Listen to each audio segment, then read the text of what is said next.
உடைய வார்த்தை உங்களுக்கு நேராக கடந்து இயேசுவின் ஆமென். இயேசு கிறிஸ்துவின் பிரதானங்களில் ஒன்று என்கிறதான தலைப்புல சில காரியங்களை நான் உங்களோடு பகிர்ந்து கொண்டு நான் செபிக்க இருக்கிறேன். இந்த மாதம் கிறிஸ்துமஸ் மாதம் என்று நமக்கு தெரியும். இயேசுவின் பிறப்பை உலகெங்கும் கொண்டாடி கொண்டிருக்கிறார்கள்.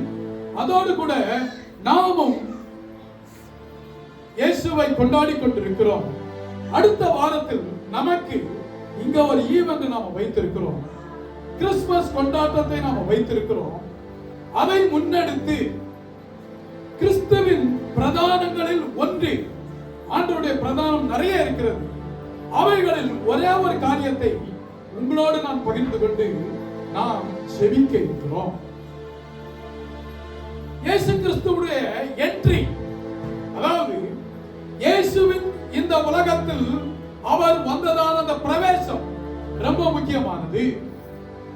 அதை போல ஈக்குவலி இம்பார்ட்டன்ட் இயேசுவினுடைய எக்ஸிட், என்ட்ரி அண்ட் எக்ஸிட். உலக பிரவேசம் மாத்திரமல்ல, அவர் பரமேறியதான ஒரு காரியம் ரொம்ப முக்கியமானது. அப்ப இயேசு பிறப்புக்கும் பரமேறுவதற்கும் நடுவில் இயேசு வந்ததான ஒரு நோக்கம் இருக்கிறது. அந்த நோக்கத்தை வேகமாக சொல்லி நாம் கடந்து போகலாம். 1 தீமோத்தேயு 2ஆம் அதிகாரம் 15ஆம் வசனம் சொல்கிறது, பாவிகளை ரட்சிக்க கிறிஸ்து இயேசு உலகத்தில் வந்தார். லூக்கா 19ஆம் அதிகாரம் 10ஆம் வசனம் சொல்கிறது, இழந்து போனதை தேடவும் ரட்சிக்கவுமே மனுஷகுமாரன் உலகத்திலே வந்தார் என்று வேதம் சொல்கிறது. இயேசு வந்ததான பிரதான நோக்கம் உலகத்தை ரட்சிப்பதற்காக, பாவிகளை ரட்சிப்பதற்காக, இழந்து போனதை தேடி ரட்சிப்பதற்காக இயேசு இந்த உலகத்தில் கடந்து வந்தார். ஒரே ஒரு சமாரிய ஸ்திரீக்காக, ஒரே ஒரு சகைவுக்காக இயேசு நின்றார். ஹல்லேலூயா, ஹல்லேலூயா. நீங்களும் நானும் கிறிஸ்துவை பின்பற்றுகிறதான நாம் என்ன செய்து கொண்டிருக்கிறோம்? அவருடைய என்ட்ரி, இயேசுவின் இந்த உலக பிரவேசம் வந்ததான நோக்கம் ஜனங்கள் ரட்சிக்கப்பட வேண்டும் என்பதற்காக. ஆமென், ஹல்லேலூயா. இயேசுவை பின்பற்றுகிறதான நீங்களும் நானும் என்ன செய்து கொண்டிருக்கிறோம்? இயேசு இந்த உலகத்தில் வந்ததான நோக்கம் பாவிகள் ரட்சிக்கப்படும்படியாக. நம்முடைய நண்பர்கள், குடும்ப அங்கத்தினர்கள் அநேகர் இன்னும் இயேசுவை ரட்சகராக ஏற்றுக்கொள்ளாமல் வாழ்ந்து கொண்டிருக்கிறார்கள். இயேசு இந்த உலகத்தை விட்டு கடந்து போகும் பொழுது அவர் சொன்னார், மத்தேயு 28ஆம் அதிகாரம் 18ஆம் வசனத்தில் 20ஆம் வசனம் வரைக்கும், நீங்கள் புறப்பட்டு போய் சகல ஜாதிகளையும் சீஷராக்கி.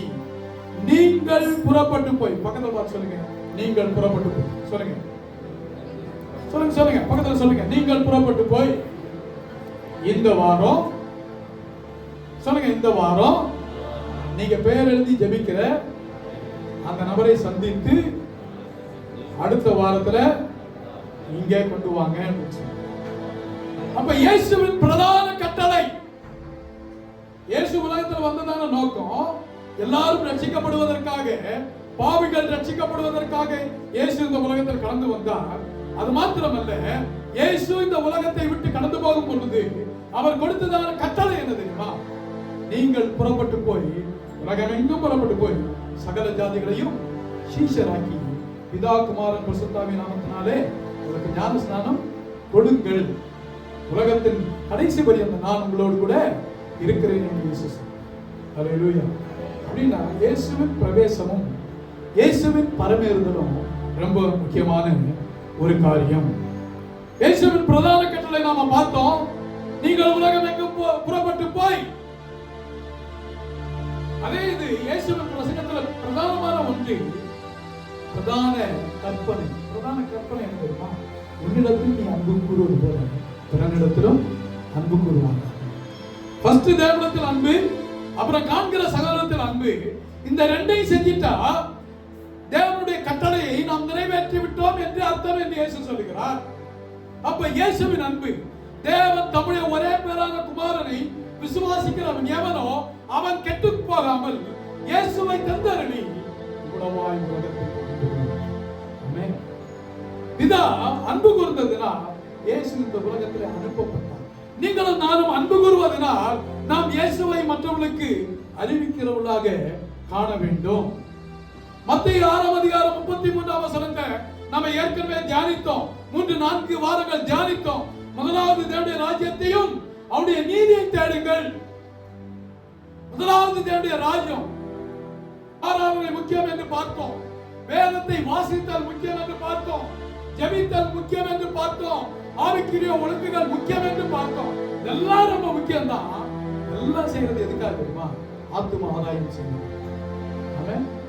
அப்ப ராஜ்யத்தின் பிரதான நோக்கம், நான் ஜெபம் மட்டும்தான் பண்ணுவேன், நான் ஆராதனை மாத்திரம் தான் பண்ணுவேன் அப்படின்னா நாம இன்னும் ஆரம்ப நிலையில இருக்கிறோம்னு அர்த்தம். இதெல்லாம் செய்கிறவர்கள் அடுத்த நிலைக்கு நாம் கடந்து போய்விட வேண்டும். ஆத்தும ஆதாயம் செய்வதற்காக. அல்லேலூயா, அல்லேலூயா. இயேசுவின் முதல் பிரசங்கம் என்ன தெரியுமா? மத்தேயு 4:17 மனம் திரும்புங்கள், பரலோக ராஜ்யம் சமீபித்திருக்கிறது. மனம் திரும்ப வைக்கிறதான வேலையை நீங்களும் நானும் செய்கிறவர்களாக இருக்க வேண்டும். யோவான் ஸ்நானகனுடைய முதல் பிரசங்கம் என்ன தெரியுமா? மனம் திரும்புங்கள், பரலோக ராஜ்யம் சமீபித்திருக்கிறது. அப்ப இயேசு செய்ததான முதல் வேலை என்ன தெரியுமா? மனம் திரும்புங்கள் என்று பிரசங்கித்தார். அப்படி என்றால் இயேசுவை பின்பற்றுகிறதான நீங்களும் நானும், நாம் கர்த்தருடைய பிள்ளைகள், ரட்சிக்கப்பட்டதான ஒவ்வொரு நபர்களும் ஒரு சில காரியத்தை மாத்திரம் செய்வது அல்ல. நாம் வளர்ந்து வளர்ந்து நாம் ரட்சிக்கப்பட்டு எத்தனை வருஷம் ஆயிருக்குன்னு கொஞ்சம் தியானிச்சு பாருங்க, யோசித்து பாருங்க. இந்த ரட்சிக்கப்பட்ட இத்தனை ஆண்டு காலத்துல நாம் எத்தனை ஆத்துமாக்களை ஆதாயம் செய்திருக்கிறோம்.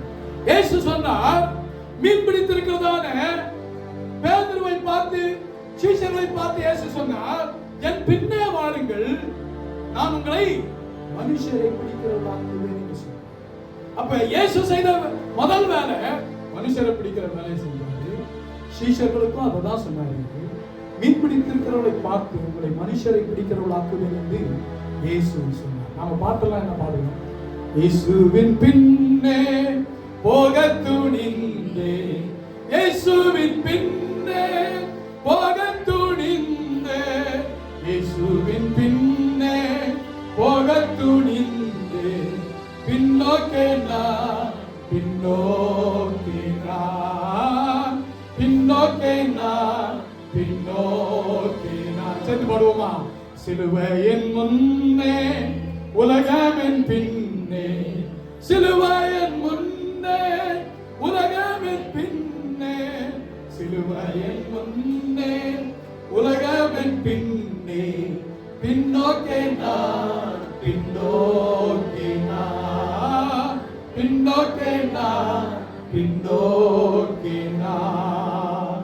இயேசுவின் பின்னே போக துணிந்தேன், இயேசுவின் பின்னே போக துணிந்தேன், இயேசுவின் பின்னே போக துணிந்தேன், பின்னோக்கே நான், பின்னோக்கே நான், பின்னோக்கே நான், பின்னோக்கே நான். அழகா பாட்டு பாடுறோம். ஆனா இயேசு என்ன சொன்னார்? என் பின்னே வாருங்கள், நான் உங்களை மனுஷரை பிடிக்கிறவர்களாக்குவேன். பின்னே போவோன்னு சொல்லி பாடணும்.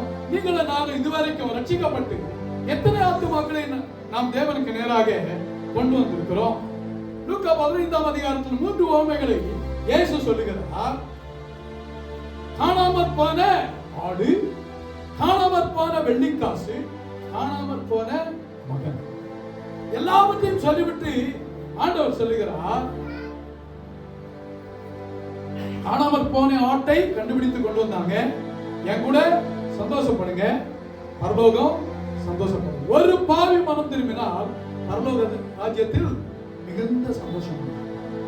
நாம ரட்சிக்கப்பட்டு எத்தனை முறை பரலோக ராஜ்யத்தை சந்தோஷப்படுத்தி, நான் போதும், நான் ரட்சிக்கப்பட்டேன், நானே ஆண்டவருடைய ராஜ்யத்துக்கு போயிடுவேன், அப்படியே நாம சுயநலமாகவே வாழ்ந்து வருகிறோமா? செல்ஃபிஷாவே வாழ்ந்துட்டு இருக்கிறோமா? இல்லன்னா இயேசுவின் அன்பை யாருக்காவது நாம் சொல்லுகிறோமா? அட்லீஸ்ட் நம்முடைய குடும்பத்தாருக்கு, நம்முடைய நட்பு வட்டாரங்களுக்கு இயேசுவை பற்றி சொல்லுகிறோமா? மனம் திரும்புகிற பாவி நிமித்தம் பரலோக ராஜ்யத்தில் மிகுந்த சந்தோஷம் உண்டாகும். நீங்கள் செய்கிறதான எந்த ஒரு காரியமும் பரலோக ராஜ்யத்தை சந்தோஷப்படுத்தாது. நீங்க நல்லா பைபிள் வாசிக்கலாம், நீங்க நல்லா ஜெபிக்கலாம், நீங்க நல்லா ஆராதிக்கலாம், நீங்க நல்லா ஆண்டவருக்கு கொடுக்கலாம், நீங்க நன்றாக எல்லா ஆவிக்குரிய நிகழ்ச்சிகளிலும் பங்கெடுக்கலாம். அது பரலோக ராஜ்யத்தை சந்தோஷப்படுத்தாது. ஆனால் நீங்கள் ஒரு பாவி மனம் திரும்ப செய்தால் பரலோக ராஜ்யம் சந்தோஷம். நாம் எத்தனை முறை பரலோக ராஜ்யத்தை சந்தோஷப்படுத்த? யோவான் 15ஆம் அதிகாரம் சொல்லுகிறது, நீங்கள் மிகுந்த கனிகளை கொடுப்பதனால் பரலோக ராஜ்யம் பிதா மகிமைப்படுவார். அப்ப ரெண்டு விதத்துல தான் நீங்க பரலோக ராஜ்யத்தை சந்தோஷப்படுத்த முடியும். ஒன்று, நீங்கள் ஆத்துமாதாயம் செய்யும் பொழுது, இன்னொன்று நீங்கள் மிகுந்த கனிகளை கொடுக்கும். மிகுந்த கனி, ஆவிக்குரிய கனி என்னது? அன்பு, சந்தோஷம், சமாதானம், நீடிய பொறுமை, சாந்தம், இச்சை அடக்கம். இப்படி காரியங்களிலே நாம் வளரும் பொழுது பரலோக ராஜ்யம் சந்தோஷப்படும், பிதா மகிமைப்படுவார். காரணம், பரலோக ராஜ்யத்தில் பிதா இருக்கிறார். பிதா மகிமைப்பட ரெண்டு காரியம் தான் நீங்க செய்ய முடியும். ஒன்று ஆத்துமாதாயம், ரெண்டு மிகுந்த கனிகளை கொடுக்கும். இந்த ரெண்டு காரியத்தை நம்முடைய வாழ்க்கையில செஞ்சிருக்கணும்னா மற்ற எல்லா ஆவிக்குரிய ஒழுங்குகளும் ரொம்ப முக்கியம். ஆனால் நீங்களும் நான் எத்தனை முறை பரலோக ராஜ்யத்தை சந்தோஷப்படுத்தி இருக்கிறோம்? 1 தீமோத்தேயு 2ஆம் அதிகாரம் 4ஆம் வசனம் சொல்கிறது, எல்லா மனுஷரும் ரட்சிக்கப்படவும் சத்தியத்தை அறிகிற அறிவை அடையவும் அவர் சித்தமுள்ளவராய் இருக்கிறார். எல்லா மனுஷரும் ரட்சிக்கப்பட அவர் சித்தமுள்ளவராக இருக்கிறார். ஆமென். அந்த வேலையை உங்கள்கிட்ட என்கிட்ட ஆண்டவர் கொடுக்கிறார். ஆமென். அல்லேலூயா. பரிசுத்த ஆவி உங்களிடத்தில் வரும் பொழுது நீங்கள் பலனடைந்து எருசலேமிலும் யூதேயாவிலும் சமாரியாவிலும் பூமியின் கடைசி பரியந்தமும் எனக்கு சாட்சிகளாக இருப்பீர்கள். அந்நிய பாஷை இங்கிருந்து மேலே கீழே குதிப்போம், நல்லது செய்யுங்க. வீட்டில் தனிப்பட்ட விதத்துல அந்நிய பாஷை பேசுங்க, தப்பு கிடையாது. ஆனா பரிசுத்த ஆவியானவர் கொடுக்கப்பட்டதான நோக்கம் என்ன தெரியுமா? சாட்சிகளாய் வாழ்வது. ஹல்லேலூயா. இயேசுவை பற்றி சாட்சி சொல்லுவதற்கு நாம சாட்சி சொல்றோமா? நாம் எழுதி இருக்கிறதான நபர்களுக்காக இயேசுவை கொடுப்பதற்கு ஆயத்தமாக இருக்கிறோமா? இயேசுவே சத்தியம், எல்லா மனுஷரும் ரட்சிக்கப்படவும் சத்தியத்தை அறிகிற அறிவை அடையவும். இயேசுதான் சத்தியம். ஹல்லேலூயா. இயேசுவே சத்தியம். பக்கத்துல பார்த்து சொல்லுங்க, இயேசுவே சத்தியம். இயேசுவே சத்தியம். இந்த சத்தியத்தை நாம் மற்றவர்களுக்கு கொடுக்கிறோமா? இல்ல அந்த சத்தியத்தை நமக்குள்ளே அடக்கி வைத்துக் கொள்கிறோமா? 2 பேதுரு 3ஆம் அதிகாரம் 9ஆம் வசனம் சொல்கிறது, தாமதிக்கிறார் என்று சிலர் எண்ணுகிறபடி 2000 வருஷமா என்ன சொல்லிட்டு இருக்கிறோம்? இயேசு வரப்போகிறார். நீங்க யார்கிட்ட போய் சொன்னீங்கன்னா அவங்க என்ன சொல்லுவாங்க? இயேசு வரான்னு அப்போத்துல இருந்து தான் நீங்க சொல்லிட்டு இருக்கிறீங்க, இன்னும் இயேசு வரலையே. அந்த வசனத்தை வாசிச்சிடலாமே. தாமதிக்கிறார் என்று சிலர் எண்ணுகிறபடி கர்த்தர் தமது வாக்குத்தத்தத்தை குறித்து தாமதமாயிராமல் ஒருவரும் கெட்டு போகாமல் எல்லாரும் மனம் திரும்ப வேண்டும் என்று சொல்லி விரும்பி நம்மை நீடிய பொறுமை உள்ளவராக இருக்கிறார். ஹல்லேலூயா. ஒருவரும் கெட்டு போக கூடாது, எல்லாரும் ரட்சிக்கப்பட வேண்டும், மனம் திரும்ப வேண்டும் என்று சொல்லி இயேசுவின் முதல் பிரசங்கம் மனம் திரும்புங்கள், பரலோக ராஜ்யம் சமீபமாய் இருக்கிறது. யோவான் ஸ்நானனின் முதல் பிரசங்கம் மனம் திரும்புங்கள், பரலோக ராஜ்யம் சமீபமாய் இருக்கிறது. இயேசு வந்ததான நோக்கம் ஜனங்களை ரட்சிப்பதற்காக. இங்க 2 பேருடைய வாசித்ததான வசனம் சொல்கிறது, தாமதிக்கிறார் என்று சிலர் எண்ணுகிறபடி அவர் தாமதமாய் இராமல் எல்லாரும் மனம் திரும்ப வேண்டும் என்று சொல்லி அவர் நீடிய பொறுமை உள்ளவராக இருக்கிறார். ஆமென். ஹல்லேலூயா. பக்கத்துல பார்த்து சொல்லுங்க, நீங்க எழுதி ஜெபிக்கிறதான நபர் ரட்சிக்கப்படுவதற்காக அவர் நீடிய பொறுமை உள்ளவராக இருக்கிறார். சொல்லுங்க. ஹல்லேலூயா. சில பேர் ஜெபம் பண்ணி இருப்பீங்க, சில பேர் வந்து இங்க ஜெபம் பண்ணதோட சரி வீட்டுல போயிட்டு அப்படியே மறந்துருப்போம். பரவாயில்ல, இந்த ஒரு வாரம் தொடர்ந்து ஜெபம் பண்ணுங்க. இந்த ஒரு வாரம் தொடர்ந்து அவர்களை சந்திங்க, அவர்களை அழைத்து வாருங்கள். எல்லாரும் ரட்சிக்கப்பட அவர் சித்தமுள்ளவராக இருக்கிறார். 1 கொரிந்தியர் 9ஆம் அதிகாரம் சொல்லுகிறது, சுவிசேஷம் என் மேல் விழுந்த கடமையா இருக்கிறது, நான் அதை பிரசங்கியாவிட்டால் எனக்கு ஐயோ. கடமை என்ன அர்த்தம் தெரியுமா? கடமை என்ன? கண்டிப்பா செய்யணும். நீங்க விரும்பினாலும் விரும்பாவிட்டாலும். வேலை செய்றீங்கன்னா உங்களுக்கு அந்த வேலை பிடிக்கலன்னாலும், நீங்க என்னைக்கு அப்பாயின்மெண்ட் ஆர்டர் வாங்குனீங்களோ, உங்களுக்கு பிடிச்சாலும் பிடிக்காட்டாலும், கூட இருக்கிறதால ஸ்டாஃப் ஒத்துழைச்சாலும் ஒத்துழைக்காவிட்டாலும், நீங்க உங்க கடமையை செஞ்சுதான் ஆகணும். என் கூட இருக்கிறவர் சரியில்லை, நான் வேலை செய்யறேன்னு சொல்ல முடியாது. திருமண பந்தத்திற்குள்ளே வந்தவர்கள் கணவன் செய்ய வேண்டிய கடமையை நீங்க செஞ்சுதான் ஆகணும். என் மனைவி கீழ்ப்படுதலே இல்லை, நான் சொல்றதெல்லாம் கேட்கறது இல்லை அப்படின்னு நீங்க சொல்லி எஸ்கேப் ஆக முடியாது. நீங்க உங்க கடமையை செஞ்சுதான், மனைவியானவங்க கடமையை செஞ்சுதான் ஆகணும். விரும்பினாலும் விரும்பாவிட்டாலும் சுவிசேஷம் என் மேல் விழுந்த கடமை, அதை நான் பிரசங்கியாக இருந்தால் எனக்கு ஐயோ.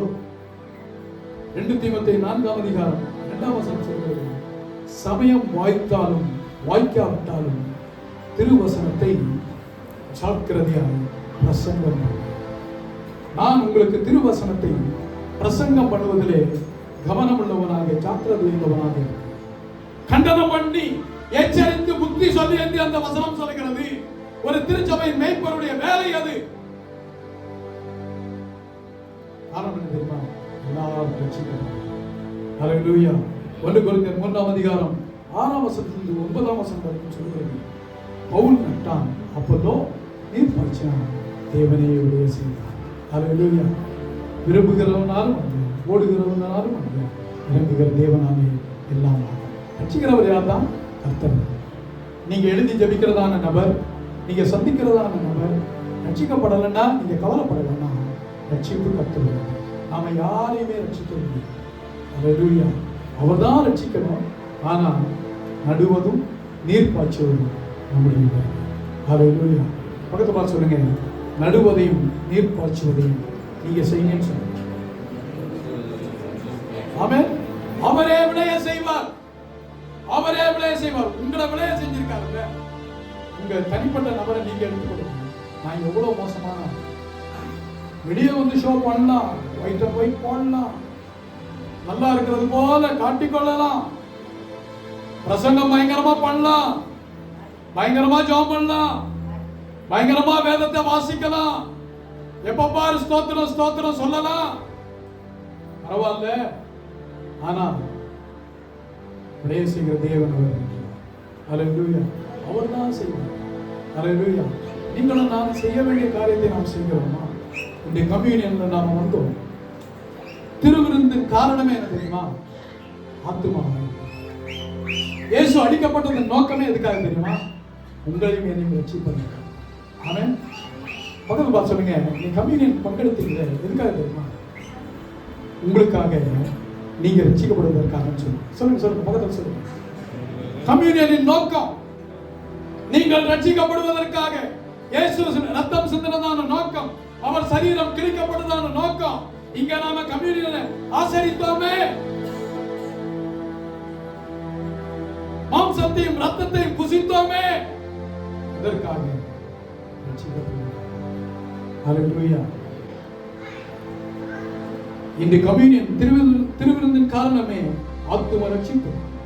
நீங்கள் ரட்சிக்கப்பட்டதினால் கர்த்தருடைய பந்தியிலே பங்கு பெறும் சாக்கியத்தை பெற்றீர்கள். உங்களுக்கு கிடைத்த சாக்கியம் உங்களை சார்ந்தவர்களும் பெற வேண்டுமா? உங்களை சார்ந்தவர்களும் பெற வேண்டாமா? ஆத்தும ஆதாயம். ஹல்லேலூயா. கண்களை மூடி நாம் ஜெபிப்போம்.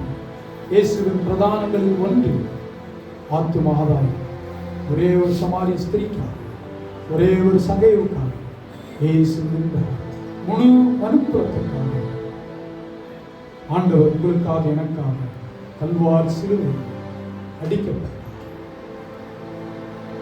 கம்யூனியன் முன்பதாக கடந்து எழுதி ஜெபிக்கிறதான நபர்கள் என்னுடைய கண்களுக்கு முன்பதாக கொண்டு ஆண்டவர் என்னுடைய நண்பன் என்னுடைய குடும்ப அங்கத்தினர், என் கூட வேலை செய்கிறாங்க, என் கூட படிக்கிறதான ஆள், இவங்க நரகத்துக்கு போயிடக்கூடாது. உங்களுக்காக நீங்க ரத்தம் செஞ்சீங்கப்பா. நீங்க இந்த உலகத்துல வந்து அதான் செஞ்சீங்கப்பா. தேவனுடைய ராஜ்யத்தை, முதலாவது தேவனுடைய ராஜ்யத்தையும் அவருடைய நீதியை தேடுங்கள் என்று நாங்கள் வேதத்திலே வாசித்தோம். முதலாவது ஜனங்களை ரட்சிப்பதற்கு ஆத்தும பாரத்தை எங்களுக்கு தாங்க அநேக தியாகமாக நம்முடைய தேசத்திற்குள்ளே கடந்து வந்து மிஷினரியாக மரித்தார். ஏன்? இயேசுவின் சீஷர்கள் ஒருவனான தோமா கூட இங்க வந்து ரத்த சாட்சியாக மரித்தார். இன்னும் நம்முடைய தேசம் இயேசுவை இரட்சகராக ஏற்றுக்கொள்ளாமல் அநேக மக்கள், அநேக மில்லியன் மக்கள் இருக்கிறார்கள். எல்லாரும் ரட்சிக்கப்பட வேண்டும். அவங்க எல்லாரும் ரட்சிக்கப்படாட்டி பரவாயில்லை, அட்லீஸ்ட் நம்மை சார்ந்தவர்கள், நம்முடைய நண்பர்கள், நம்முடைய குடும்ப அங்கத்தினர் ரட்சிக்கப்படாதவர்கள் ரட்சிக்கப்படுவதற்கு நம்ம ஒரு காரணமாக இருக்கிறோம். சமணமா ஆத்துமாதாயம் செய்வது என்னை நான் ஒப்புக் கொடுக்கிறேன். எனக்காக செவிங்கள் என்று சொல்லுங்கள். கரங்களை உயர்த்தி காட்டுங்கள். உங்களுக்காக நான் செவிக்கிறேன். கர்த்தர்கள் கரத்தை பார்க்கிறேன். கர்த்தர்கள் கரத்தை பார்க்கிறேன். ஆண்டவரே, இந்த நல்ல நாளுக்காக நாடுகளே உடைய சமூகத்தில் நான் கடந்து ஆண்டவரை உங்களை ஆராதிக்க, நமக்கென்று கொடுக்க, மகிமையுள்ள சாட்சிகளை நிரூபிக்க ஆண்டவரை பாராட்டி வசனத்திற்கு ஒப்பு கொடுத்து கரங்களை உயர்த்தி ஒப்பு கொடுத்ததான ஒவ்வொரு பிள்ளைகளும் ஆசீர்வதிங்க. முழு சபையும் இந்த கர்த்தருடைய வார்த்தை கேட்கிறதான ஒவ்வொரு ரட்சிக்கப்பட்ட தேவனுடைய பிள்ளையும் இயேசு கிறிஸ்துவின் அந்த ஆண்டவர் அந்த பந்திக்குள்ள கலந்து வருகிறதான ஒவ்வொரு ஆத்துமாவும் ஆத்தும ஆதாயம் செய்யும். யாரெல்லாம் இந்த செய்தியை கேட்கிறார்களோ அவர்கள் எல்லாரும் ஆத்தும ஆதாயம் செய்யும். பிள்ளைகள் சமாதானத்தோடு எல்லா துதியான மகிமை உமக்கே செலுத்தி நாமத்தில் நல்ல ஆமென். நான் சேர்ந்து சொல்லுவோமா? ஆத்துமாவே கர்த்தரை ஸ்துதி, என் முழு நாமத்தை ஸ்துதி, ஆத்துமாவே கர்த்தரை ஸ்துதி, கர்த்தர் செய்த சகல உபகாரங்கள் மறவாதே. ஆமென். நம்முடைய கர்த்தராகிய இயேசு கிறிஸ்துவின் கிருபை, பிதாவாகிய தேவனுடைய அன்பு, பரிசுத்தாவியானவருடைய ஐக்கியம் வழிநடத்தும் இப்பொழுது எப்பொழுதும் கர்த்தருடைய வருகை மற்றும் சதாகாலம் நிலைத்திருப்பதாக. ஆமென்.